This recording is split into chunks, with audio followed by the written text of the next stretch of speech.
காட்டுமன்னார் கோவில்ல வந்து நாங்க வந்து கூட்டணிக்காக ஒரு பெரிய கட்சியுடன் பேசியிருக்கிறோம், இல்ல ஒரு பெரிய கட்சியினுடன் கூட்டணி வைத்துக் கொள்ள போகிறோம், அதற்கான வேலையெல்லாம் நடந்திருக்கு அப்படின்னு தான் ஒரே ஒரு சின்ன ஒரு பொறி ஒன்றை தான் போட்டாருங்க. கப்ப கப்ப கப்பன்னு 10 கட்சி. என்னையா பெரிய கட்சி? ஆல்ரெடி ஒரு பெரிய கட்சி, தேசிய கட்சி பிஜேபி கூட்டணிக்குள்ள இருக்குது. அடுத்து பாத்தீங்கன்னா பெரிய கட்சி திமுக எதிர்கட்சியா இருக்குது, அவங்க கூட்டணி அங்க ஸ்ட்ராங்கா இருக்குது.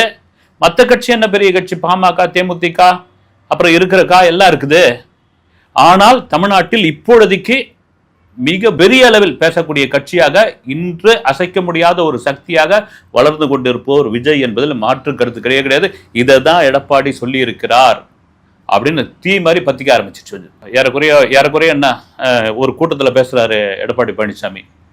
இந்த கொடி அசைத எதனால அசையுது, இந்த கொடி அசைத எதனால அசையுது கூட்டத்தை பார்த்து கேட்கிறாரு அவரு. அவங்க எல்லாம் காத்து காத்து காத்துன்றாங்க.